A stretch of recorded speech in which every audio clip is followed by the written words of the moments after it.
Hey, Vic, I got a little known fact for you. Really? Okay. Yeah. Did you know that I like to shoot skeet? I did not know that. Yeah. I'm really bad at it, Uh-huh.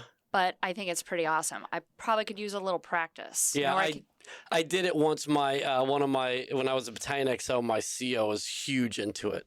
And so he would take us clay shooting, and I fell in love with it. I only done it once. It was only that one time, but it was so fun. So fun. Okay, so I have a great idea. Wait, hold on really quick. How's your calendar space look, though? Like, are you pretty full for the next couple months? Not too full. How about November? No, I got some openings in November. 21st, right before Thanksgiving? Are you wide November open? 21st, I'm wide open. Why? What do you got? Something to Well, suggest? I heard that just through a little bird told me that the Marine Corps Association is actually hosting a sporting clay shoot for the Marines on the 21st. So I'd mark your calendar if you've got it. That's awesome. So do you have to be a beginner, or can you be a beginner? You have to be an experienced shooter? From what I've been told, whether you're a seasoned shooter or a beginner, it's a great way to spend the day outdoors, connect with others, support a cause that makes a difference for Marines. That's huge, right? We're big into supporting causes that help benefit Marines. I think that's great. And so what are they going to do with the proceeds for this? Is this for charity or? It actually, it'll stay in house, which is a form of charity. I mean, we are a 501(c)(3). Yes, we are. And it won't it's gonna line my pockets. Like Vic Rubel's not going to the bank with this thing, but it will help support professional development programs that help Marines succeed in their careers and beyond, not just in their careers. Beyond their careers. That's really cool. It's huge, right? Can you go as an individual? Do you need to have a team? Do you know how that works? The way I understand it is there are team spots, there are sponsorship opportunities available, but they will fill up fast. If you are an individual, I just go to McClays. That's MCACLAYS. .givesmart.com, register, and that's where you're going to find all the details. You get the info there. Go ahead and register. Sign up. I'm sure it's like golf. If they need a foursome, they'll add you to the team. Ooh, that sounds really cool. I think it's very cool. I love clay shooting. It was a lot of fun. I think this is a great way to give back and to have a great time, like I said, outdoors. Yeah, it's a great way to spend the day outdoors. Pull the trigger. Break some clays and get a little time away from the desk. I like it. I'm going to look into that. Awesome. Let's go. Hey, Scuttlebutt listeners. Welcome to episode 217. This week, we're catching up with old friends and hanging out with Brian O'Hare again. Depending on your definition of old friends, it hasn't been a long time since Brian was last on the show, nor is Brian long in the tooth. But that's the name of the segment, so we're sticking with it. Much like the last time Brian was on, go listen to episode 198 if you haven't. We'll wait. Trying to summarize what went on is an effort in futility, wrapped in a quagmire, and sprinkled with good times. Brian happened to be in the AO, attending the Virginia Center for the Creative Arts, where he's working on a novel, and Brian fills us in on his creative process and talks about his upcoming documentary, Cannon Shot, which covers the most attended croquet match in the world, the Annapolis Cup, between the Naval Academy and St. John's College. There's a ton of other non sequiturs, off-color jokes, and trains of thought that never quite find their station. It's such a genuinely great time hanging with Brian, and we're so glad he took the time to spend it with us. This is episode 217. We're recording now, by the way. So this shit! Is on and popping. So. Popping the peas. All right, well. Okay, let's do this. Yeah. Hey, Scuttlebutt listeners, thank you for joining us and your continued support.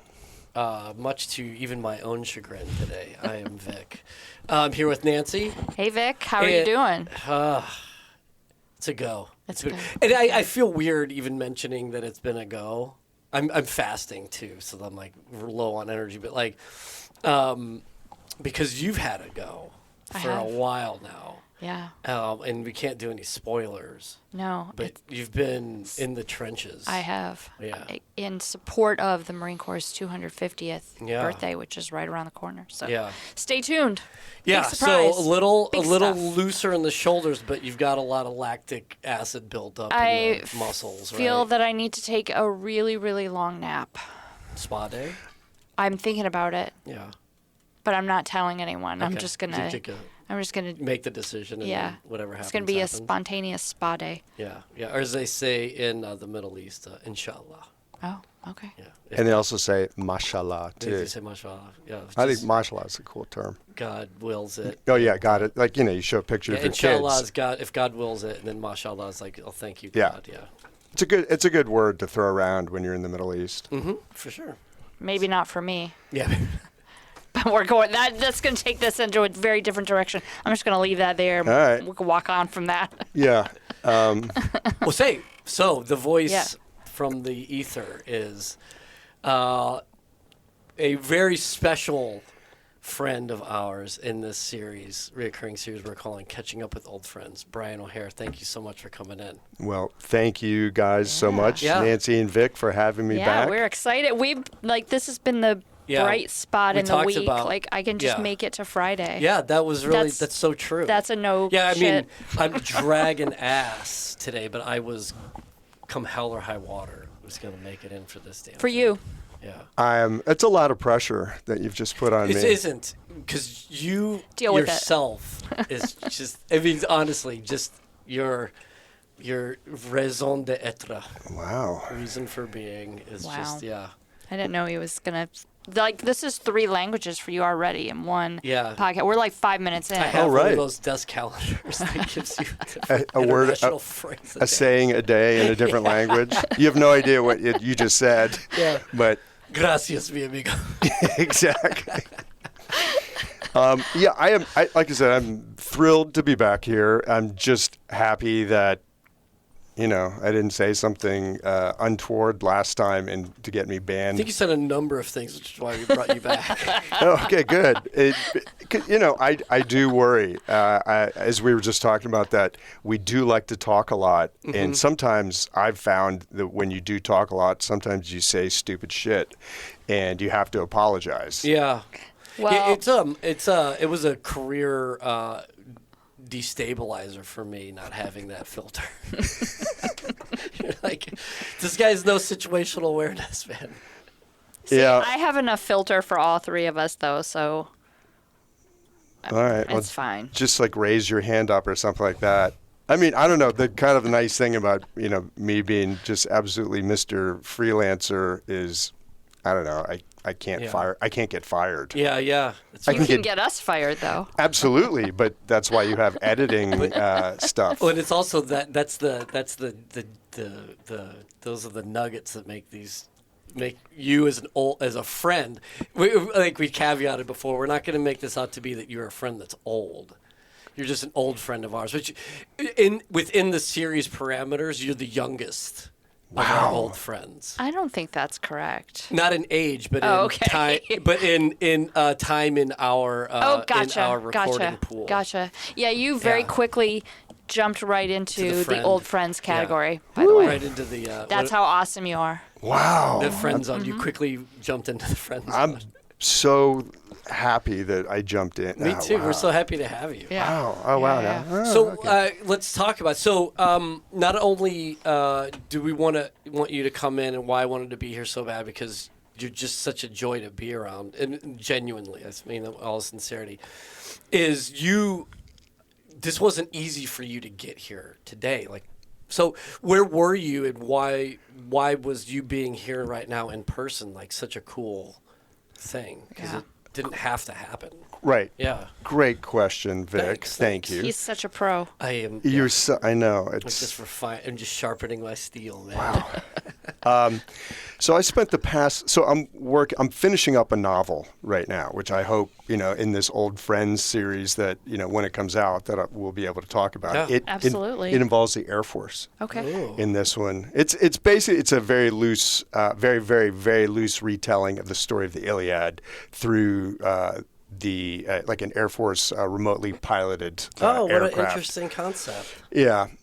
And just for our listeners who missed out, please go back and listen to our previous episode. But we had Brian on last time because of your previous book, which was a collection Surrender. of essays. Yeah. Yeah. No, it's not essays. It's short stories. Sorry, and everybody should absolutely buy that because 100%. 100%. You know, and I hate to promote Amazon, but they sell it for $8.50. Like You can't get lunch for that now. That's you know what? That's so true. Again, I live in Los Angeles. Well, the burger that I had today cost $6.50. So you're right. And now it's already digested. That's a happy hour beer price in Los Angeles. And there's arguably less hangover from reading my book. Anyway, everybody should go 100%. It's called Surrender. My name is Brian O'Hare. $8.50. Buy it. Anyway, so I've been working on this thing, this novel. It's called A Gathering of Vultures. And again, it's a very loose retelling of the Iliad. And Achilles is a Air Force. It's a pejorative term, but he's a drone pilot because they're not. Is it pejorative now? Because the MQ-9 Reaper, it's an actual aircraft. It requires a pilot to fly it. Right. The three of us could go to Best Buy and get a drone. I see. And it requires no, training. I see that. Okay. So I think it's an important distinction to make because so if you're a civilian that's messing around with a little robot, that's a drone pilot. But if you're an MQ-9 Raptor, you're a pilot. You're a pilot. Yeah, and again, I mean, they actually do go through some basic flight training. Well, they're going through WTI now, the Weapons and Tactics Instructor guys. So, which is just like I don't know the Air Wing that well, but I think it's like the step below Top Gun. Well, for the Air Force. You mean the Air Force? For Marines. Oh, for Marines. Interesting. Yeah, they're incorporating them into the POI now so that the Raptor pilots are actually attending and getting certifications as the WTI. It's the future. Nobody's having dogfights really anymore. Last I checked, but anyway, it's called A Gathering of Vultures, and in the what a cool title too for that. Well, thank you. Actually, it comes from the Bible. It's where I try to think what it was, but it was like paraphrasing. It is like where the carcass lays, there the vultures will gather. Is that a psalm in the Psalms? I don't know. Oh. It might be. We could look it up. I'll check my app. Yes. Anyway. Yeah. The story of the Iliad is about the undoing of character through combat trauma. Anyway, so I've been working on that for the past month, and I was at the Virginia Center for the Creative Arts in Amherst, Virginia, finishing the book, and stayed over 5 more days just so I could hang out with you guys. That's so cool, man. I really appreciate that. That's really so generous of you. What was were you workshopping stuff? No, it's okay. Basically you could just sleep for the whole time if you wanted. Oh my God, sign me up. Apparently so it comes from your part of the Bible, not mine. It comes from Matthew 24:28. Okay. What is the quote exactly? I just started Matthew in my Bible reading. Wait a minute. Chapter 6, so not there yet. Hang on. I didn't mean to put you on the spot like that. No, not at all. I didn't finish seminary, so. For wherever there is a carcass, there the vultures will gather. Just seemed, apropos, yeah. It's a tough job, and it gets no respect. And I think that's what's really interesting about it as well. Like, I had the idea, 10, 15 years ago, and a friend of mine, I was at a change of command ceremony. Was it 7th Marines? Is that 29 Palms? Yeah. He was turning over the battalion, the regiment, and I had mentioned him this idea about it, and he's just like, I don't even want to hear it.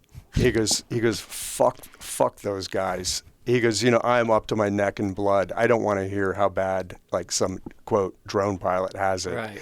And I was like, exactly, perfect. Because it's a thankless job, and everybody thinks you're like, a loser.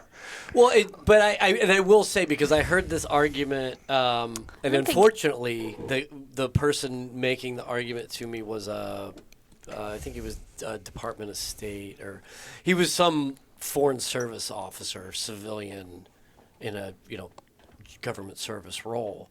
We were in Marja at the district center, trying to tell me about drone pilot PTSD, and I was in much of the same situation. I was like, of course, fuck, like raw, like again, situational awareness.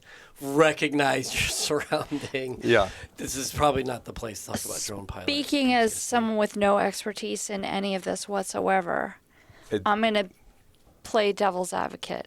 What about the idea that the boundaries between work and it's a very different, the boundaries are very blurred. Yeah, so I was going to get to how I've sort of come, I don't know, I'm not fully on board yet, but I am more open to what it is that goes on, and I'm not going to be someone that discounts anybody's mental health or to minimize what they go through. So that has also sort of opened me up to the fact that I think this probably is a very real thing. There's no probably about it. I Yeah. think there absolutely is. I mean, the book, it's a serious book. It's a serious piece of literature, but I mean, there's lots of humor. Of course, because From you're you? writing it, well, it's Okay. exactly. Really stepping out of your comfort zone there. Yeah, I know. Maybe it's just bitter cynicism. Who knows? How was that, spending so much time around other writers? Did they get on your nerves, or did it get your creative juices flowing? I think it got my creative juices flowing. Strangely, they do a very good job of. I don't know how they source. It's a competitive thing. Yeah. But they do. I have to say, they do an excellent job of choosing. It's multidisciplinary. So you have visual artists, like we had painters, you have composers, and you have writers. And within the writers, you have people who are writing nonfiction. You have poets, people like me who are fiction writers. So it's a nice mixture of people. There was a composer there. She's from Beijing originally. Oh, interesting. And she plays the dulcimer. And basically, she'd moved to the U.S. She married. Actually, the Chinese dulcimer, it's that thing they play with, like the hammers. And the dulcimer that they. Just strings, right? Instead Yeah. of paddles. Oh, I did not know there was a difference in the dulcimers. Well, but, they use a dulcimer like in bluegrass music, too. Yeah, that's what I know. Exactly. So she was saying, so that's her thing, is that she has this basically like this hybrid bluegrass band called From China to Appalachia. And she lives like in Waldorf, Maryland, which is, southeast of, down one of those. It's really not that far. But as the crow flies. Yeah. Jinx, you can't speak now. When I lived at Andrews Air Force Base, that was the closest civilization was Waldorf. Yeah. Anyway, besides DC. She plays with two like serious bluegrass artists, but it's this.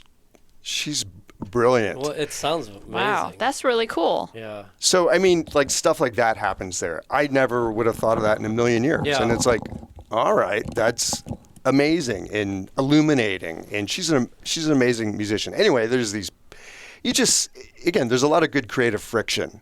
Sometimes people do annoy you, though. What can I say? Sometimes you were there for a month, right? So yeah.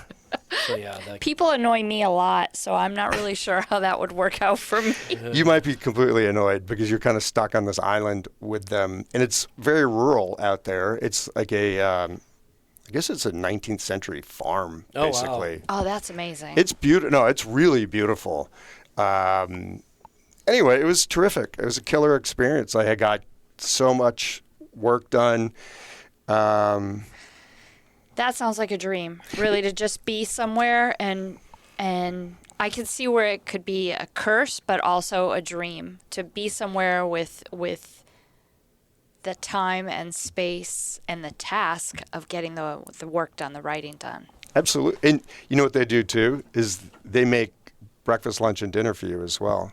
You don't have to do anything. That's amazing. And the food is terrific. Can I just pretend I'm writing for that? Sure. Or you just argue that your art form is the napping. Is what? Is the napping. Yeah. Well, and you're, again, too, like whether you get stuff accomplished or you don't get. Right. You're not turning in, you're just not a term paper at the end. Exactly. You present, like they'll have open studios when people show you this is what I've been painting while I've been here. I did like 4 readings Okay. because, well, I'm a little shy, but I got out of And my... that's why I was wondering about the workshopping. What? Is that- No, I'm joking. Basically, I'm sorry, Vic. I'm cutting you off here. No, please. No, I was just saying that, like, Our data, our analytics will go way up unless I talk. So. so like, I did one reading at like a week into it, and then other people show up because it rotates, and so being basically the fucking attention whore that I am, that I was like, so Vic, you weren't here last week when I did my reading, and so then I would be like, I'll come read you at bedtime. I don't care. You can lie in bed with a cup of tea, and like you want to invite somebody else, that's fine. So I did that like 3 or 4 times. What kind of tea are we talking about here? Like Actually, they're- chamomile or? It's totally up to you. Okay. Like I said, I read for a friend's. Okay, stop me if we did this when we became old friends hope last. we did. I have a friend in Los Angeles. Her mom created Dynasty. Remember that show? Not. yes, we I did not totally talk about remember this. Dynasty. Okay, wait. Okay, so yeah, I mean, it was iconic. It was for the era. Yeah. Still I mean, it- iconic. Defining. It- It was generational defining. Exactly. It wasn't just popular. Yeah. It was an era defining cultural Yeah. phenomenon. Anyway, Esther Shapiro is the mom of my friend. She's in her 90s now. Her mind is amazing. Her brain is like a chainsaw. You know what I mean? And she's so sharp. She's a badass. She headed up like some huge division of ABC in the 60s when there's like 0 women. You don't fuck around with Esther Shapiro. Like, she will lop your head off. But she just tells it like it is. And if something's good, she will tell you. You know what I love mean? that. She's wonderful. Anyway, so her sight is failing now. She's kind of, she's She's in her having... 90s, right? Yeah. What's that? She's in her 90s? Yeah, she's like 95. And we actually have matching sunglasses. I'll show it to you later. I'm getting a very clear picture now. Yeah, they're almost like fishing sunglasses. So I was like, oh, she can't read the book. And I said, I'll read it to her. So we will go over there every month or so, and we will drink coffee and eat Danish. And What a wonderful way to spend the afternoon. That is fantastic. it's wonderful. Yeah. And then, I'll read 1 or 2 stories, and she'll get tired or whatever, Yeah. and then we'll quit, and then I go have lunch with her daughter, Flory, who's wonderful. And That's so cool, man. So I got into this whole thing about, like, a friend of mine had an eye operation, couldn't read. I went to his house and I read to him. I love to read. That's so cool. Anyway, where were we going with all that? I don't know. but I had asked about workshopping, and then Oh, yeah. but then you did some readings and Yes, I did presented. readings. There is good creative friction. Everybody kind of feeds each other. That's and, cool. and Virginia Center for the Creative Arts. And I have to say, the way that I found it, I just looked up like, writing residencies for veterans, and they came up. And so I've been twice now. I went in 2021, and again, like I said, just last week. So if anybody out there who's a veteran, Yeah. I highly recommend. Okay. Oh, here's a great thing. This is such a Marine Corps thing. So there's this room where I think they used to have a payphone. It's like the size of this studio. And now there's not a payphone anymore. But there's like this, like, people started putting like artwork on the walls and like poetry, and they just kind of like, artists just always kind of beautify everything.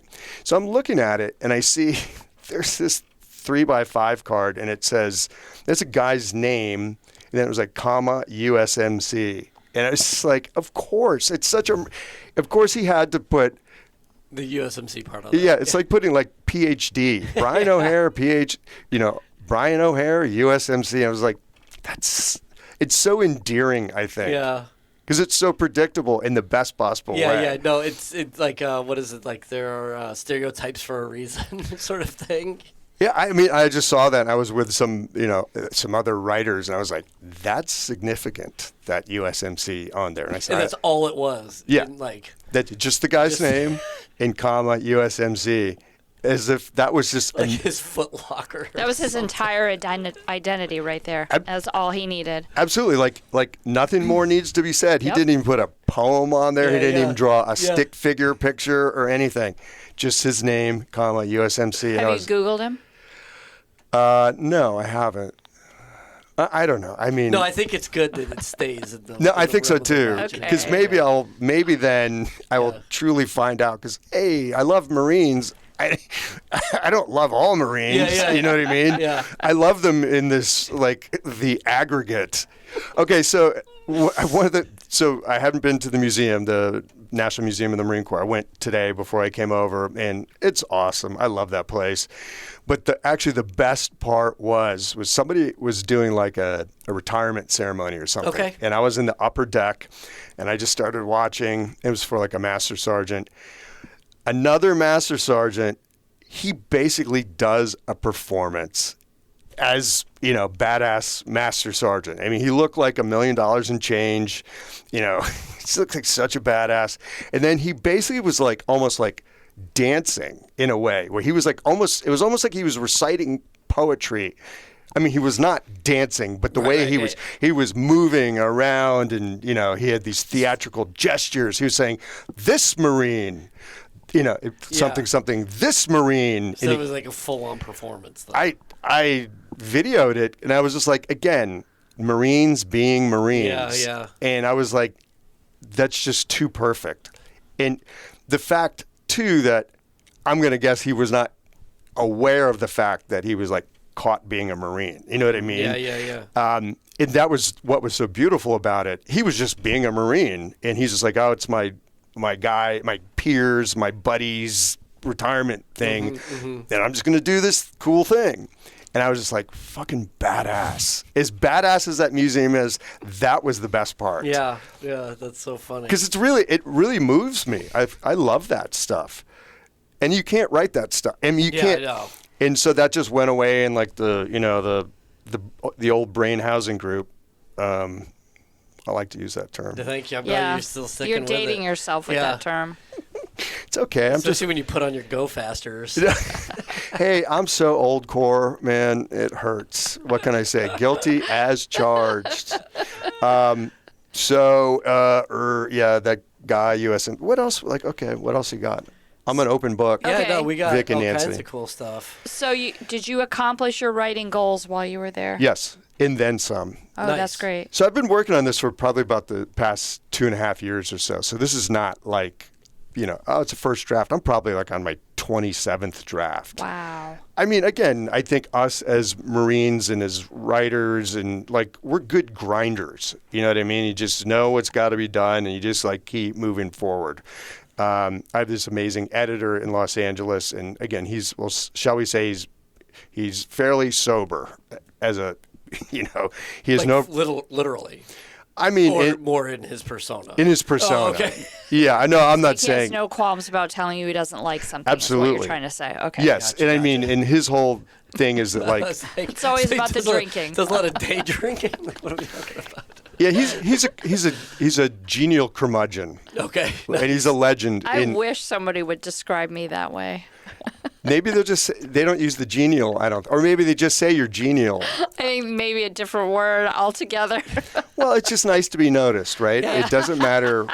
Anyway, this guy Jim Crusoe, he's an amazing. And so he knew you were going. So was he wanting treatments as you were finishing up? Yeah, I got it I always try to get it as far as best as I can make it. It's 2.5 years, and I was like, okay, so he can look at this thing now, and he said he declared it 80% done.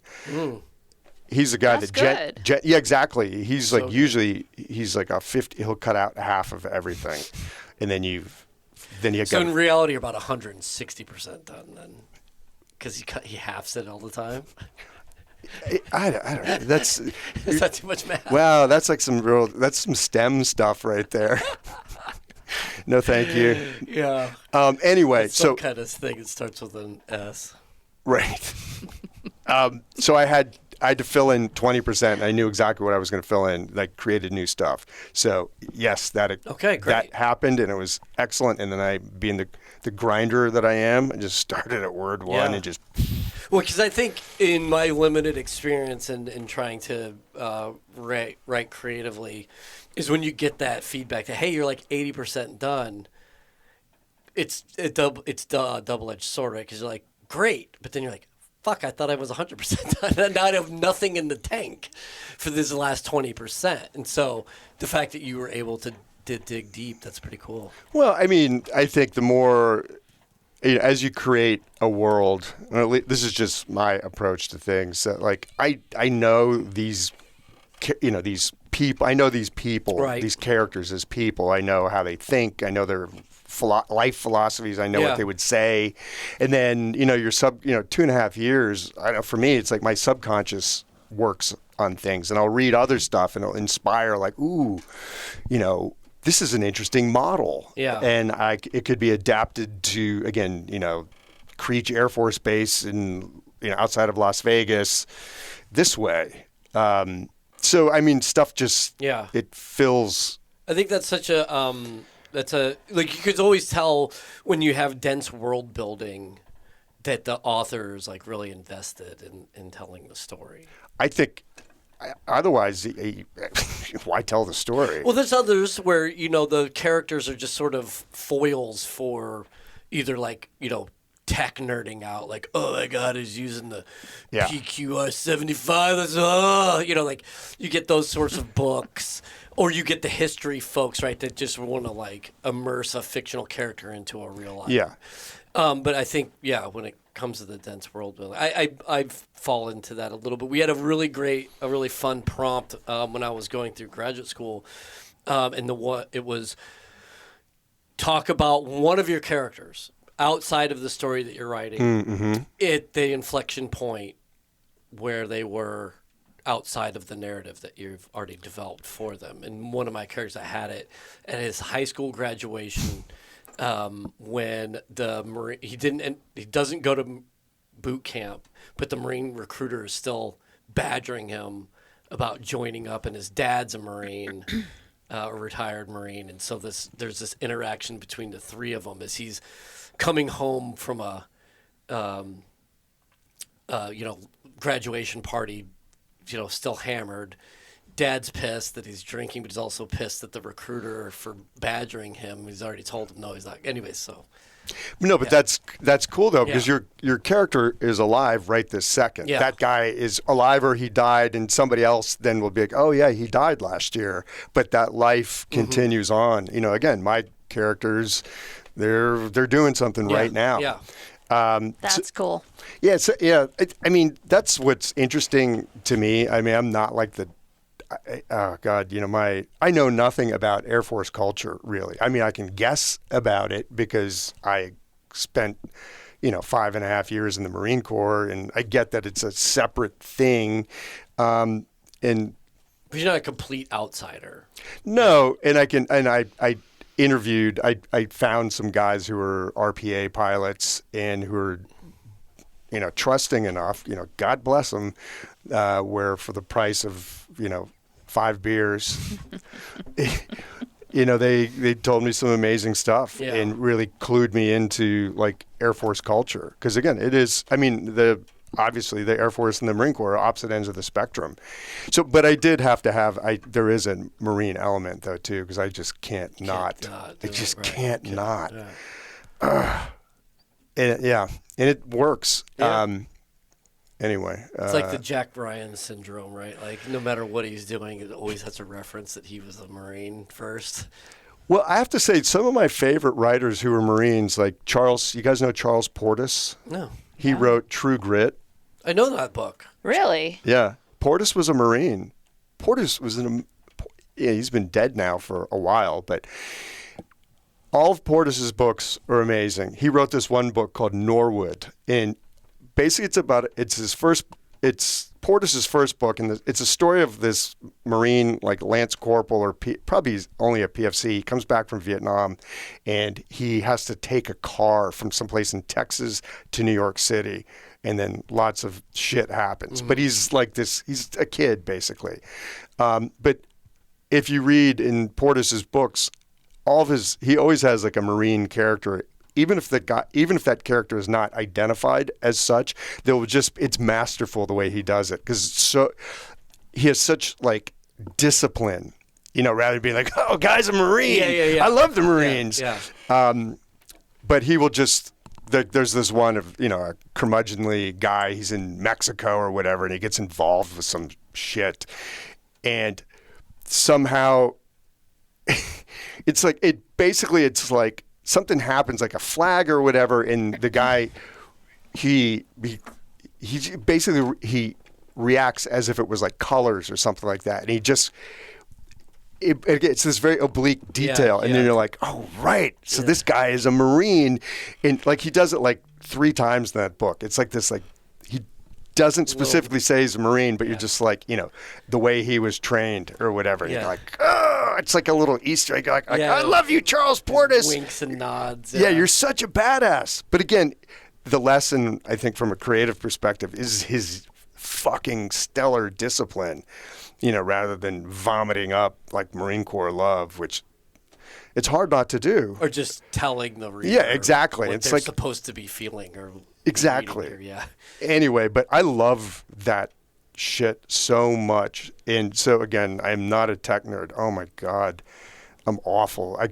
You confused me with your 180% and your I'm sure it was really simple because another Marine said it, right? Yes, that's right. It was just some real basic, multiplication stuff, and I'm just going, wait, what? Yeah. I don't do that. No, you don't do it. The I crayon have stuck people in who my do teeth. that for me.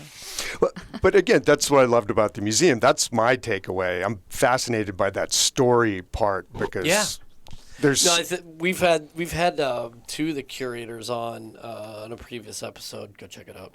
And the amount of deliberate thought and creativity that goes into every single piece that's there is really it's magnificent. Yeah, it is, and it's one of the things that I love most about the Marine Corps, because I think that the crayon eater stuff it's kind of funny, but I think it's so limited in a way, because I think so many people don't understand this whole what great historians that the Marine Corps is in general. Again, Nancy, one of the things I love about your magazine, Leatherneck, is because you are such a key, you are a keeper of the culture, and you pass, in one of the ways it gets passed on, which the Marine Corps does better than anybody. It passes this culture on. Leatherneck magazine is a huge part of that. I saw the issue that you just came out, and you've got stuff on the Persian Gulf War, which as somebody who was in the Persian Gulf War, it's always nice to see somebody not confusing it with Iraq and Afghanistan. But I mean, it's an asterisk war. But I've heard people call it the new forgotten war. Oh, absolutely. So anyway, I mean, the fact that but because Marines participated in it, it is therefore treated with the same degree of scholarship. Mm-hmm. And the Marines really, it is kind of a scholarly organization in addition to being, crayon eaters. Right. So I love that about the museum. It's magnificent, to use your word. And it's so smart. It's just a joy to go there and to be in that. And it's not just a bunch of artifacts, but everything is put together so that the story is told through those objects and artifacts. Yeah. It's very... And the way that they're presented. Yeah, it's really good. It's right. It tells, I only got through to, World War II today, but... it tells that each one is it's hey, you know what? It's like my book of short stories. They can be standalone, and then it tells a bigger story. We got shameless plugs all over the place. That was Brian O'Hare. You can get the book is called Surrender, won the Veterans Writing Award, Syracuse University Press. It's $8.50 on Amazon. Mm-hmm. Yeah. Anyway, good stories. Thank you very much. Anyway, they're telling, to your point, Nancy, you're telling this greater story and how we all fit into it. You as a mom, or whatever. Like they even have that, the making of a Marine kind of a thing, and they explain it to you. It's really ingenious. Yeah. So that stuff makes me cry a little bit too. It's really cool. Yeah, no, I get it. We went, and I've told this story too many times, but we went to the OIF exhibit media day, so it wasn't fully done yet. But I mean, I had a visceral response to it. It's just so well done. Speaking of very well done, you also had a project that you were wrapping up last time you were here. You had your screening. Yes, it was a preview screening. Yeah.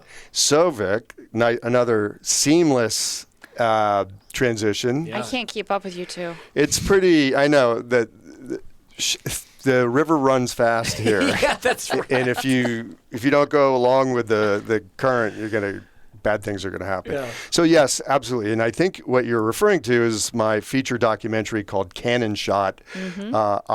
It's a documentary on the world's largest croquet match. Yes. And it's between the United States Naval Academy, my alma mater, and their across the street neighbor, St. John's College. And when I say they are across the street from each other, they're literally across the street from each other. But like you talked about in the last episode, there is zero association. Zero. Yeah, it's so crazy. Except for croquet. This one thing, yeah. Yes.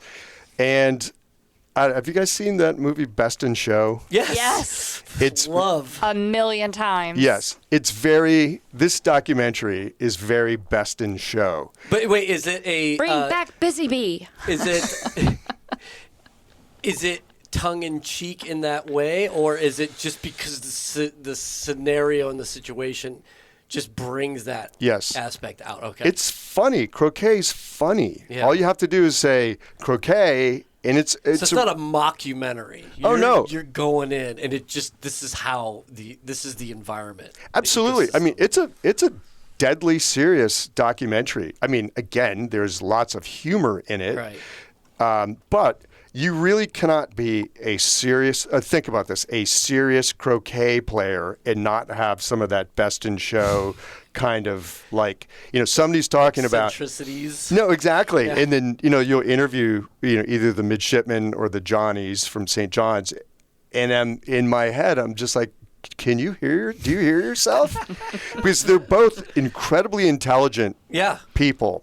So you have these borderline, maybe brilliant people who are odd because, again, normal people don't go to either school. It's self-selecting, self-segregating weirdos go to both places. Right. And then you get excited about croquet and wow, again, do you hear yourself? Yeah. So there's a lot of, it's terrific. And again, kind of recalling from the last time I was here, it's a way of looking at the red and blue divide in America through the lens of this ridiculous lawn game in this tradition. Well, what's the status of the project right now? Thank you. And wow, you're swimming with the current right now. It's like chum is in the water. Exactly. So we just we are wrapped on it. So we just finished up at Skywalker Ranch where we did our sound at George Lucas's place. Amazing. Name drop. Well, I mean, hey. I mean, if you got it, I mean, it's not bragging if it's true, right? No, absolutely. Why not? Oh yeah, I'm more humble than that. I mean, no. I mean, absolutely. The documentary's fucking killer, and we went to the best sound people in the world. There's nobody better than Skywalker Ranch to do sound. We had amazing people work on it basically for free. Hey, Kim Fiscato. Kim Fiscato she's such a badass. She's one of the producers on the film now, but they basically charged us the amount that we're required to keep the lights on. It's just pay for our electricity bill for the time you're here. Pretty much. And we got the Akira Kurosawa suite. No way. Which is the biggest sound editing suite on the ranch. And I mean, it's like a mini Art Deco movie palace, with these kind of wow, lit arches. It's it's amazing. So, I mean, yay, Skywalker Ranch, we love you. Yeah, that's awesome. And so, yes, we just finished that up like on the last Friday. Okay. And again, it's like one of those when it rains it pours things. Like I'm at this residency, which was amazing, but then there was the Skywalker Ranch thing. It's like getting invited to Disneyland. But I can't clone myself yet. Working on it. Yes, and it didn't work out for Michael Keaton in Multiplicity. You guys remember that movie? Multiplicity. No. Yeah. Crickets. Yeah. So Michael Keaton, a tremendous comedian, is in the movie. He's the lead. And his whole thing is he's overtasked, and I think he's a scientist or something, and so he figures out how to clone himself so he can do all these things, but in very typical cloning trope. Hilarity ensues. Exactly. Not only do hijinks, but each of the clones is a different like personality type within himself. So he's not actually they're all amalgamations of like they're eccentric versions of his various personality types. And so is this an 80s movie? It is. You're like so 80s. Yeah, doesn't it? It sounds horrible, actually. I don't think it did very well. Yeah, I mean, even by that very low bar. I think I've only seen pieces of it. Or maybe even just the trailer, but yeah. But when I clone myself, the world would be a better place, I think. Sure. So I mean, again, we'll talk to your clones about that once it happens. They'll be like, fuck that guy. Fuck, you gotta kill that guy. Anyway, so yeah, we have some really dark. That's a plot right there. But that's a different kind of a story where, you've got one of your clones who wants to. Anyway, whatever. You should register that idea. That's a money making idea. Fight Marvel, they already did it. Oh, really? Yeah, they had a character called Multiple Man. Okay. And so Yawnsville. One of his clones went sentient. Yawnsville. That's the peak drama. But I have to say though, probably because they mixed their sound at Skywalker and paid. No, this isn't MCU. This is print. This is pulp, baby. The comic. Comic. Yeah. Okay, well, I'm just going to say anyway. The film, the million Marvel movies and. Yeah, no. This is MCU. This is the pulp guys. Multiple Man. Jamie Madrox, I think, was his name. All right, I'm still trying to thank, the Incredible Hulk goes back to college 9 or whatever it is for paying basically for it's. They can do my Croquet documentary because they make their money off of the Incredible Hulk. So thank you. And colleagues, yeah. Yeah. Anyway, so it's almost done. Can we watch it? Yeah. Soon, hopefully. I got to lean on my animators a little more. Okay. And get the color timed, and then it needs to have a premiere. What was the most challenging part of the post-production stuff? Oh, Jesus Christ! Money. Just money. Okay, funding. Yeah, because I mean, I know like the best. My Chris Kirk, Mindbomb Films, who's my animator. He's fucking amazing. He does like all the animation stuff for like all the Sundance stuff. Pay the bills too, right? Absolutely. Yeah. He's getting paid by essentially somebody else. That's part of the thing that I'm always like. So anyway, what's the friend and family rate for this? What's the disabled Marine Corps veteran rate? Do you have sleep apnea from fighting for cheap oil? Anyway, so that's always the problem, and so you're always sort of at. They got to make money, and so the reason why we went to Skywalker during that time is because there was nothing happening at Skywalker. So you got to you always got to take the leftovers. But again, in great Marine Corps fashion, well, we do great with cast-offs and leftovers and little pieces of things. Yeah. Because, the mission always has to be accomplished. There's only one result it can be, and that's victory. Yeah. Well, what are some of the aspects, and I'm seriously curious about this, is, what is your, and if this is too much behind the curtain, but, what is your sort of pitch? Do investors come in because they're looking for a return or because they truly believe in the product? Who are the types of people that you are getting funding from, and or are you just like it's just a blanket swath? I'll take money from anybody. Again, not proud, but I think doing low budget filmmaking, and this is low budget. I think ultimately it's going to be, I don't know, maybe $250,000, which is not nothing, right? For like three but in the bellwether of Hollywood, right? Even documentaries, which are lower budget. I have a friend of mine. He's an amazing documentary filmmaker, but I saw his budget was like $1.1 million. Wow. I wouldn't know what to do. Yeah. I wouldn't be able. I'm so used Other to than bathing in it for a little while. No, exactly. Taking a lot of pictures for my Instagram account. Yeah. Put it into a suitcase and see what $1 million in a suitcase actually looks like. Exactly. Actually, I did see $1 million on like a pallet in the Persian Gulf. Oh yeah. One of my classmates. Was it pretty? I mean, what does it look like? It's a big pile of U.S. dollars. No, but you know what the amount was? Because we saw it was $1 million. It was $1 million, and it was a big stack. Yeah, and it was like shrink wrapped. Yeah, we saw some of that in Iraq, but it was almost like one of those guess the jelly bean. Yeah. Thing how much do you think is actually in here? And you don't actually know. And then no kidding, there were State Department people all over the place, almost itemizing the serial numbers so that Marines wouldn't be oh my, I don't have sappy plates. Well, they say the only thing you can trust a Marine with is your life. So, yeah. I mean... Or that there's only one thief in the Marine Corps and everybody else is just trying to get their shit back.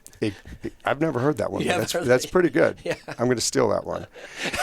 But anyway, my nice. One of my Naval Academy classmates, a guy named Cliff Reese, who's captain of the Navy basketball team, he was a finance and dispersing officer, and he said, you want to see what $1 million looks like? So anyway, that's how I saw it. So, other than bathing in it, so... Rolling around. Yeah, rolling around in it. The old Scrooge McDuck. Diving in. Fortunately, so I've been working on this documentary for 10 years. It's, and there's this saying is that, probably the same thing too with the magazines, is that you never finish, it's abandoned at a certain point. And now it's time, documentaries are abandoned. Because there's always somebody else that you could interview. Oh, yeah, I get what you're saying. Yeah, it's there's no as good as it can be at that moment. It's time, it's the deadline, and you move on. No, exactly. To the next project, because there's another magazine the next month. Of course, and there's more stories to be told, and there just has to be an end date on it. And I think 10 years working on something for zero pay. Time. It's a long time, and. In that process too, we were like villains for most of that process. I think I might have alluded to this before, but just now we're okay. So at that screening that we did the night at the Naval Academy Alumni Center, we had the superintendent of the Naval Academy was there. We had the president of St. John's. We had the mayor of Annapolis, and it was a packed house. I'm pretty sure we got a standing ovation. Nice. That's amazing. Yeah. Awesome. Shooting fish in a barrel, it's pretty, you know what I mean? Here, it was a hometown crowd. Yeah. But, as... But there's always the risk of it just being crickets, right? Especially when people are that close to the subject matter. Of course. And I think, too, something like the Naval Academy, where, its image is so... it's described as, people have described it as a military Disneyland. And, the midshipmen are kind of like characters. I was goofy. No, but you know what I mean? Yeah. And it's a show place. It's weird because, it's a training environment. And there are 18 to 22-year-olds there who, by definition, fuck up. But you can't... Yeah, the brains aren't even fully developed yet. Exactly. Yeah. And, you could be, failing all your classes and have a huge fight with your girlfriend, and yet some tourist in Annapolis, wants to take their picture with you because you look like, somebody from a movie. Toy soldier, yeah. So, again, the image of the Naval Academy is so protected. So, again, that's why I'm amazed that I got invited back as an old friend, because Marine Corps protects its image too. And maybe they didn't hear our last episode. The analytics would show differently. They did what? The analytics would show differently. Your episode did well. Oh, well, good. I'd be really fucking pissed if it didn't. Anyway, I'm also a pathological liar. has anybody ever gotten into a fight, a fist fight on this podcast with you? About Not to yet. happen. Well, the day's still young, as they say. Anyway, but so they loved it. Good. And, it's so mission accomplished. And now we're like the toast of Annapolis. Everybody loves us in Annapolis. I think it's going to be great. I saw the trailer and I could tell it's going to be great. That trailer's so old now. I mean, it's probably 6, 7 years old. Even better than what the trailer was then. What's that? The actual film, the actual Oh pro- my God. It's amazing. I mean, the trailer was great and really made me want to watch the whole film. So Well, and it's again, it was I think like fun. it is fun because again, the Naval Academy is kind of an absurd place. I mean, because it's that best in show thing. We're so serious about what we do that it's like, wait a minute, what? From the outside, it's a fascinating subculture. Mm-hmm. St. John's is a subculture as well. I think, as far as a brand name subculture, like, the Naval Academy is a quote, better brand name than St. John's is, but just because it's more, it is the... By proxy, they have to have, there has to be some effect to the aura of being across the street. No, absolutely. And it forces your hand into some sort of eccentricity, I would imagine. Absolutely, and that's I have to say too, as somebody just like any other Naval Academy midshipman, like I had nothing to do with St. John's. Yeah, I think you mentioned that you just walk around. I walk around it because I didn't feel comfortable being there. But I have to say, after becoming very intimately acquainted with people from St. John's and the way they think, they're amazing thinkers. And again, both. The idea is too, both of those institutions together could create amazing things, and they should really learn from each other. Because, I mean, I think that the Naval Academy's approach to education it's one of just overwhelming you.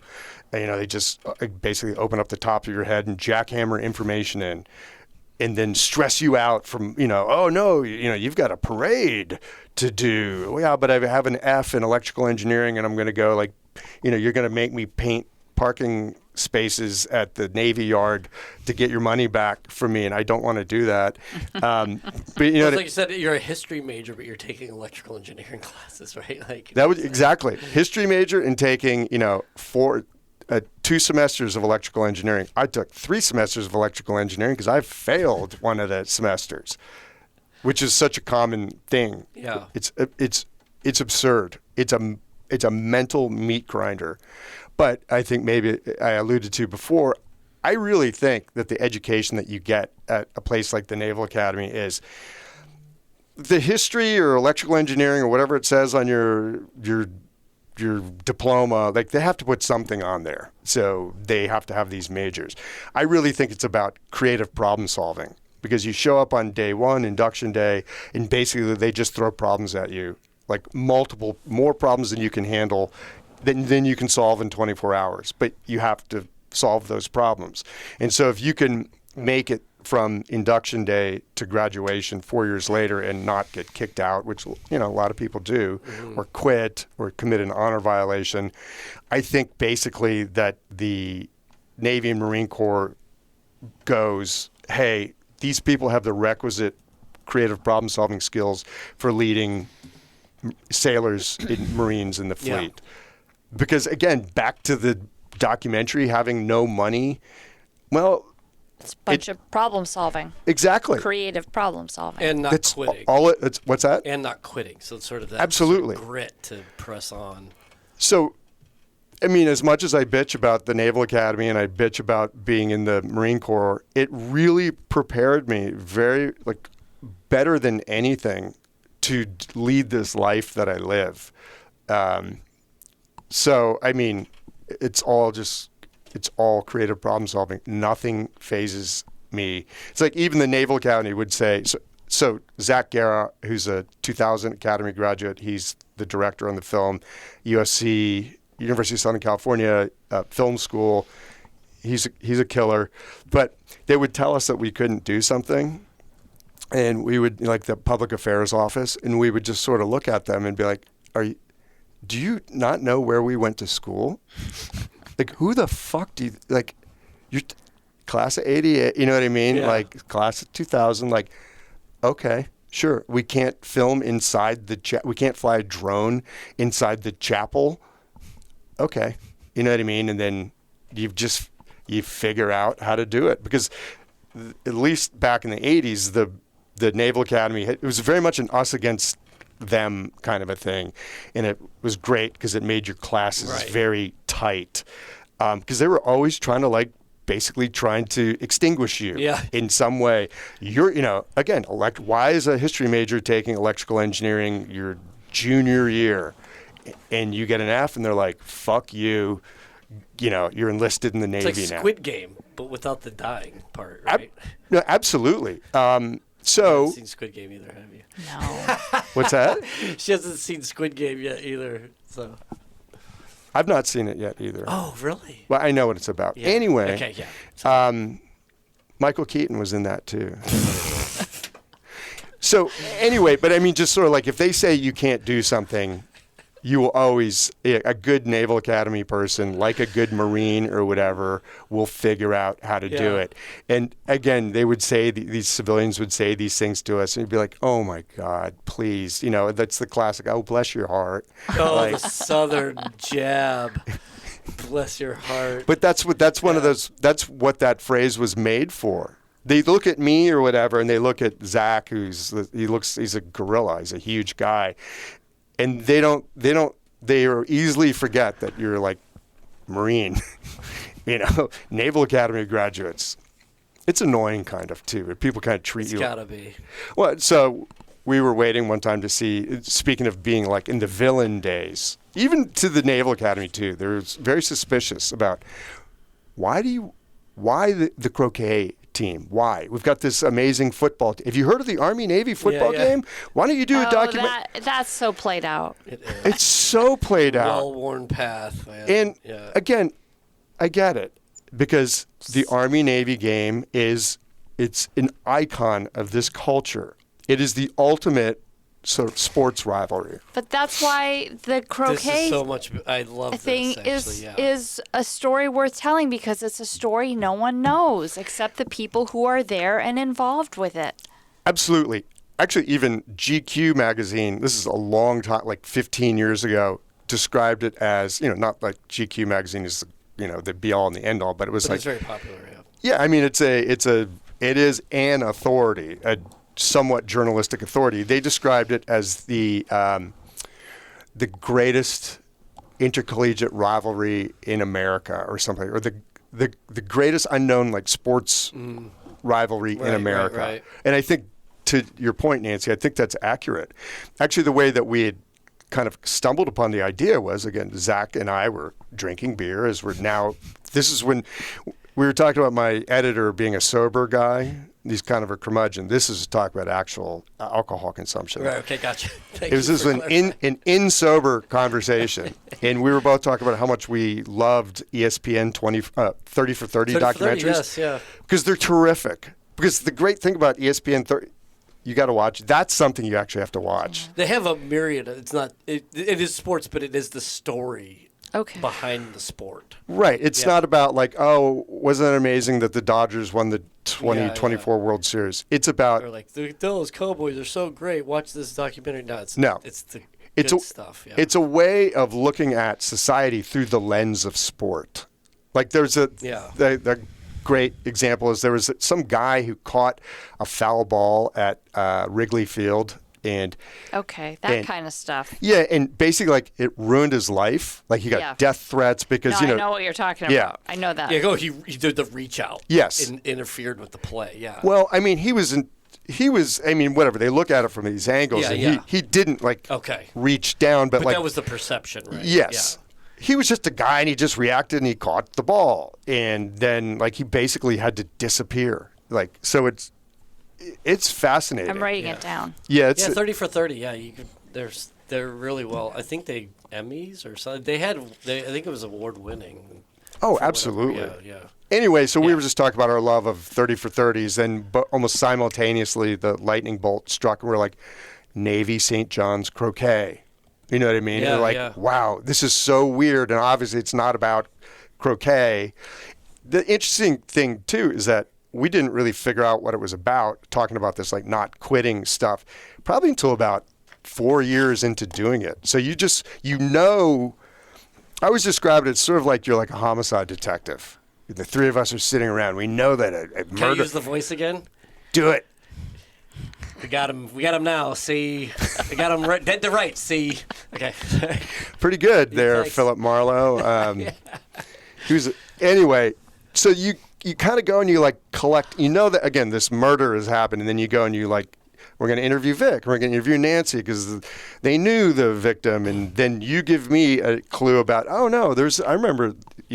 They tell some story in 1985. These guys stole the Navy goat, and so you start going around, and then, in trying to figure out what it's about, and then like 4 years in, we were like, oh right, this is about, again, the red and blue divide in America. These two schools, mimic or mirror society, and they stereotype each other because they both lend themselves to that, and there's this fear of the other. You look across there, and partly from the Naval Academy side, there's a bit of jealousy, kind of butthurtness about it. Again, where you're getting, information jackhammered in your head, and everybody's out to kill you. Yeah, and they're all free flowing, and you look at hippies. You look over the wall, and they're just like lying in the grass with their shoes off, and they're fucking reading a book. Hacky sacking it. They're hacky sacking. Well, they play croquet more because they play croquet every single day, even in the snow. They will shovel snow. They're like the Viet Cong of collegiate sports, and the Naval Academy is like, well, we're the U.S. Navy. We're the best, and then then punji stakes. You know what I mean? There's like there's a Pabst Blue Ribbon can that is really a grenade, right? And we're just like, I could use a beer. Shotgun this. Yeah, exactly. Boom. And then Charlie Kong is sitting over there and is like, we defeated you. So they're like that with croquet, because they're literally like out there shoveling snow away. And actually, we have. This was so satisfying. We had heard that there was a blizzard coming up to Annapolis, and so Zach was just waiting for them to have to shovel it. Absolutely, and so again, we have no money, but I was like willing to. I was like, all right, I'm willing to bet an airline ticket and 3 nights in a hotel and food to send Zach out with a camera. God damn, there was like a foot of snow and.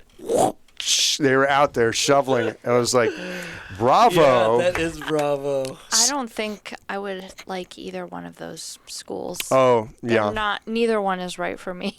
Neither one is right for me Annapolis either. Is beautiful. But electrical engineering, forget it. Yeah. That's not for me. And shoveling snow to play croquet, also not for me. Yeah, they're weirdos. St. John's people are weirdos. And they know it. In a fun way. No, they are. It's just weird. Okay. I mean, is there a school where, I already am done, but like, what's a school where you can sit and make fun of all those people? Because that's the school for me. I think it's a junior college nearby. Yeah, Anne Arundel Community College. Or you just wait for, Jesus Christ, I've been graduated for like 37 years now. That's scary. I have a theory that when you hit 35, you become middle-aged. It's scary when your reunions have become middle-aged. Yeah. 1988 was a long time ago. Anyway, or you could just wait long enough and make low-budget documentaries. But the thing is, you're not poking fun, though. I think that's what's so fun exactly. about this. Yeah, this isn't a mockumentary. No. This is no, exactly. Legitimate exploration of this dynamic. Absolutely. But it seems like. And again, I was being a smart ass. Really, it seems like of all right? people. Shocking. A fun story and an interesting story, because who would ever imagine that? But I mean, it's too quirky to be real, but it is real. I wouldn't have imagined it until I met you. Right. And speaking of interesting and quirky, I mean, of course this is coming from you, and I applaud you for it. This is so good. That's why I stayed here for 5 days longer, just so I could hear that one thing. No, it was interesting. And like the way we're describing it is like it's the reason why the Navy should have just embraced it. I mean, they didn't get it, and I understand that. But that had to have been satisfying when they came around. You get a standing O there at the Naval Academy. Absolutely. Yeah. And I am not so vindictive where I'm like, see, I'm so angry. You know, I was just like, well, what's that saying? Is that like...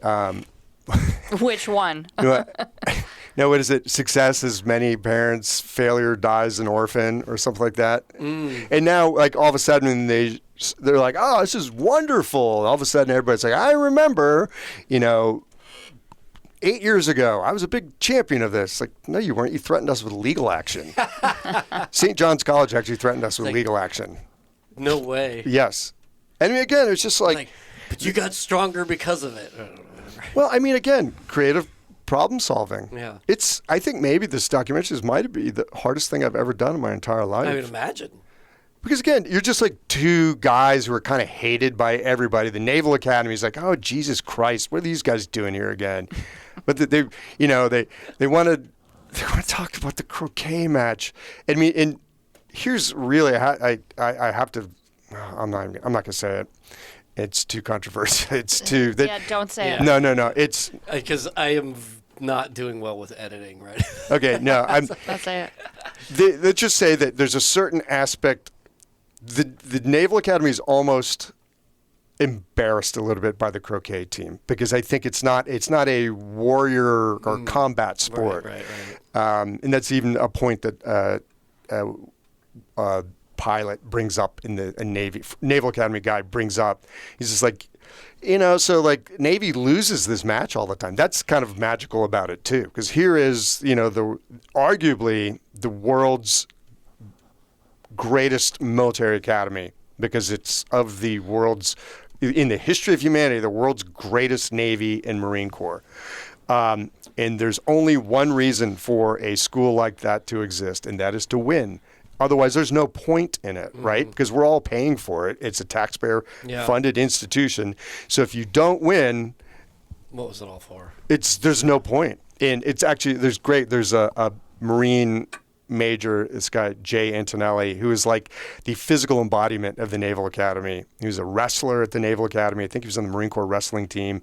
He's one of those guys, he's like 5'5" and like 5'5" wide of muscle, and he's in his 50s, but he could just absolutely just like run those plebes, the 18-year-olds who are were like captain of their teams. He could run their dicks into the dirt like easy. Hey, you want some orange juice? He just grabs it, squeezes, drinks. Exactly. But he's so positive. I mean, he's a terrific leader, and he loves this mission of being in charge of the physical program at the Naval Academy. So he, again, as you film, and like people just sort of distinguish themselves, and we're like, oh, Jay Antonelli, he is the Naval Academy. So really the two characters of these two schools, but within that, these people have, Jay Antonelli is the guy that he's everything that's great about the Naval Academy. And he was able to verbalize something that I knew instinctively, or that was not said at the Naval Academy, but I knew it. But he would say, he would end every physical, like they call it PEP. It's like physical education program, I guess. All the plebes do it during plebe summer. You're out there at 5 o'clock in the morning. And I know it sucks pretty much. And anyway, so he has like one of these headset things on, like kind of he's like a Jack LaLanne kind of guy. Like Jack LaLanne could have like kicked your ass when he was 95. Probably even like 10 minutes after he was dead too. Yeah. He could probably still kick your ass. I think so. Absolutely. He could kick my ass for sure. I wouldn't even fight. But so he would always end every session by saying, and always expect to win. And that is really, it's brilliant. I mean, it's oh yes, it's obvious, but to have somebody just say something like that and to repeat it every single day, so it's just in their brains. And the whole idea, I think, I always expect to win. But winning, again, it's not just a sports thing. It's not, we got 3 runs and they got 2. We won the World Series. Or like, who cares? You win by we're winning because we're old friends. Yeah. And I expect that. It's sort of the Ted Lasso view of leadership. Well, I guess so, yeah. Because that was his whole thing. I watched that. Okay. I didn't watch it. Oh, it's so good. But yeah, that's his whole thing is like, I've got these young men, and granted they're professionals, they're all making oodles and oodles of money, but at the same time, they're still young. I'm trying to make them into better people. Absolutely. What they do out on the pitch, maybe it translates, maybe it doesn't, but I'm developing and mentoring these into better humans. They just happen to be very good at playing soccer. Yeah. Again, I think the same thing is true of like Marines. And I say this so many times, did not enjoy being in the Marine Corps, but I love Marines. I fucking love Marines. I love my Marines. I love all Marines. Again, even like seeing that guy performing, did I mention? Yeah, the best. Yeah. That's, I talk a lot. But like, I love that guy. You know what I mean? I loved all those guys. Yeah.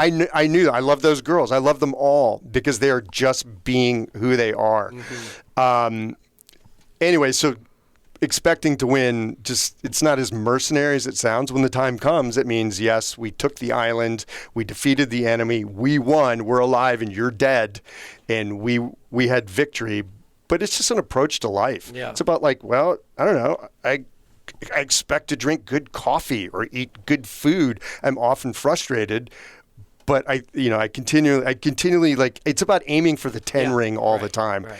And you don't hit it all the time, but you don't adjust to the 8 ring because you haven't hit the 10. No, you always are going for the 10 ring. And again, I'm surrounded by cool people. My kids are terrific. My wife is great. But it's because I've always expect to win.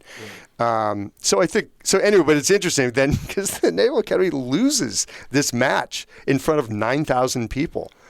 And that's not something the Naval Academy likes to do. Right. Because it's very public. I would argue that other than the Army-Navy football game, this is probably the most well-attended Navy sporting event. And yes, it is a sport. That's a whole question of the thing, too, where there's this Commodore Edney's like, I don't even think croquet is a sport. And it's like, well, I think it's an event, maybe something nice to do, but it's not a sport. So it's a way of like rationalizing. Yeah. Oh, we get our ass kicked by the Birkenstock wearing hippies across the street. Anyway, but again, I think Navy is sort of like croquet team, so they can it makes it easier to sort of like, who cares? Yeah, You know what I mean? Whatever, it's croquet. That's we're not wrestling. But yeah, it was. But I love like how you've tied it into being an allegory for life, though, too. But well, that's just sort of again. We were talking earlier about characters and writing and that sort of thing. I think if you just steep yourself in something long enough, that things, again, you dream about it and like things just become apparent. And even the way that these 2 schools were treating us during this thing was a clue as well to the nature of this relationship that these 2 schools don't have. I mean, it's definitely getting much better, and I think these 2 schools have really embraced Navy. Well, it's St. John's has always embraced it, but I think the Naval Academy is finally sort of like, hey, this is cool and this is good. Yeah. And we look good, we appear well, we lose graciously. So they kind of get the value of it now. But but there's a lot of bad blood there. And that was they were suspicious of us for wanting to tell this story. Yeah, I think especially what it sounds like is even within this sort of niche environment, they're still kind of outsiders. Absolutely. And so I think it's just natural that they would have that suspicion of somebody else coming in like, what are you doing? Well, anybody, I think, when approached by a journalist, a writer, a filmmaker, hey, I want to tell your agenda? story. Yeah. Like what story of mine do you want to tell? How do you want to tell it? And are you going to be a caretaker of my story, or are you going to exploit me? Yeah. So I think that's a natural response. Absolutely. But especially in this environment, I think. Oh, absolutely. And I think it's just a truism for, I would say specifically for documentary filmmaking, is trust is the number one issue. Because it's not a normal thing. It's maybe kind of normal for me to be like, oh, I'm going to put you on camera. Like, okay, fine. But just to a normal, Mr. and Mrs. America, like, okay, I know I agreed to do this, but what's your agenda? Yeah. I don't trust you. And I think even there's kind of an art or a skill to when you interview people to like, there's like, it goes like in phases. Like they'll just tell you what you think you want to hear. And they just get it out and they're like, okay, is that okay? Can we be done now? And then you have to like start to like peel this away to get something real. Particularly too, we asked both of these schools about like, so what's your impression of the Naval Academy or Naval Academy Midshipmen or Johnnies or whatever? And most everybody, they're polite and like, oh well, they do good stuff. Yeah, they do good stuff over there. We do our stuff here. They're nice. I always have good interactions with them. It's like, Jesus Christ, like. Put the cue card down, kid. Yeah, exactly. It's like, well, stereotypically, what would be a stereotype of like a Naval Academy midshipman? And then, you get some interesting stuff, and you get some interesting stuff back about, dirty, unshaven, hippies, Anyway, it's exhausting, but it's the end result. It's going to be it's going to be great. Terrific. You're going to keep us posted, and we're going to be able to come to some sort of premiere, I'm hoping. Yes. Hint, hint, hint. Absolutely. And okay. I mean, again, being a bit of an attention whore, I know we're going to do something like now, like, they're having all the 250 celebrations everywhere. I think we're going to participate. I heard something about that. Yeah, I heard something about that. Like Annapolis is doing a 250 thing. And so because we interviewed the mayor of Annapolis, he's a great guy. He's Australian. He's got a really heavy Australian accent. Gavin, Mayor Gavin. Anyway, we're gonna screen as part of the Annapolis 250. Okay. Gavin Buckley. I'm sorry, Gavin. I forgot your last name. But we're gonna screen in Annapolis, and that'll be, I'm sure, fun because, as you said, Annapolis is beautiful. Yeah, and it's not a long drive, so you can definitely come to that. Yeah, and I'm probably gonna eat some crabs and drink some beer and be the toast. Enjoy my afternoon of being, the center of the attention. Yeah, after it only took 10 years of threatened lawsuits. That's really your whole motivation behind making the film, is this one moment of a premiere where you are the very center of the attention. Well, I'm really good at delayed gratification. I think all of us in the Marine Corps or delaying gratification so much that gratification never comes. So you have to sort of, in a weird way, have to like enjoy the non-gratification. It gets really twisted. It's almost sexual. But there's a kind of anyway. But the Marine Corps taught me well. Too much. With that. Sexual is a medical term. I didn't say anything. I didn't use any. Did you get graphic? I did not get graphic. I was like, oh boy. I was like Dr. Ruth Westheimer talking. The penis. Over the line. Remember, she's still alive, I think. No, she just died recently. Passed, She was how old? Like 100 and... She was very 962. Yeah, she's very... give or take a couple months. Yeah, she's exactly. If measured her, years weren't even long enough. Yeah. Biblical ages. She's like in there in one of those genealogies. Exactly. Somebody had begat somebody. Yeah, Ruth, right? She's a Ruth. Who is Ruth?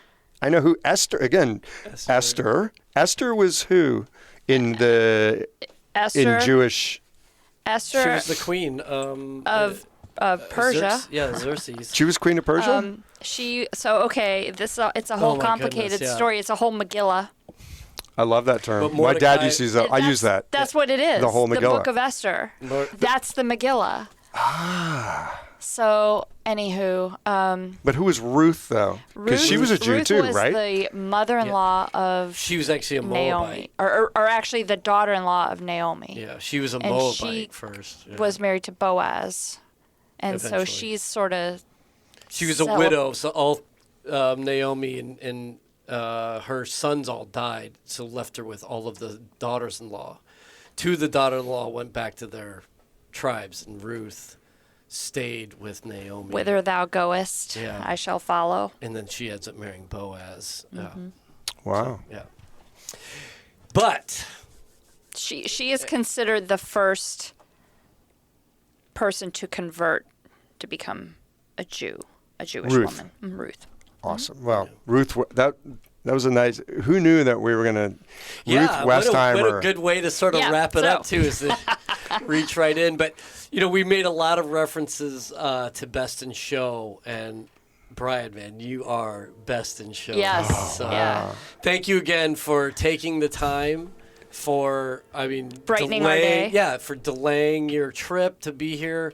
Seriously brightened my day up. You promised it would happen. I did. And you nailed it. Like, this has been so good. I so appreciate you saving my Friday. Well, And I can't wait to hear, and I can't wait to see the final product on this documentary and to read your book once it makes it through another 37 layers of editing and things. I think it's only going to go through but 2 or 3 more. Okay. Who knows? Yeah, But, 80%, right? 8. Well, we're getting pretty much closer. we're like at 100% right now. Nice. I think. Nice. I have to say Yes, too, please. because he got butt hurt last time.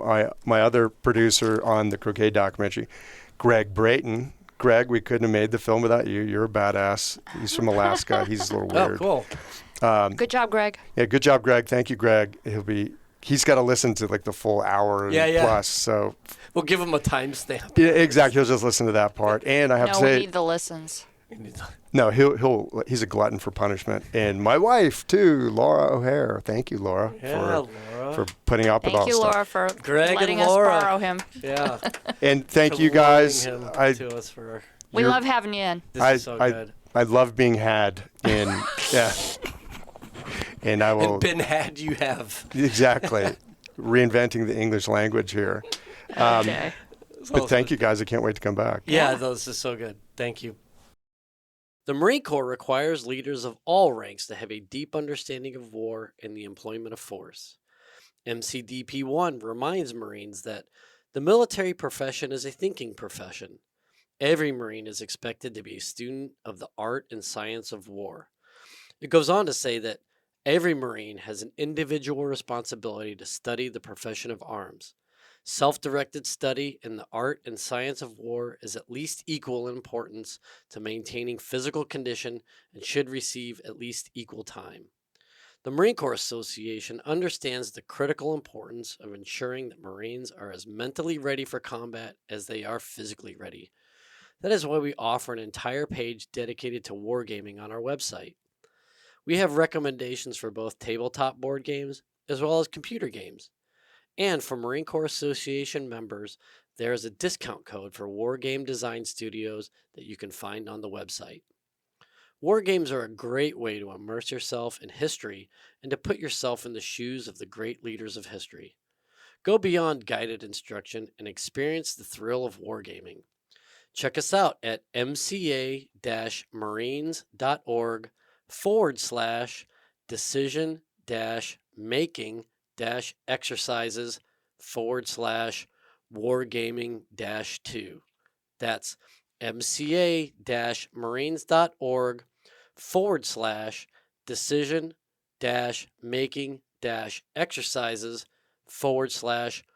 mca-marines.org/decision-making-exercises/wargaming-2.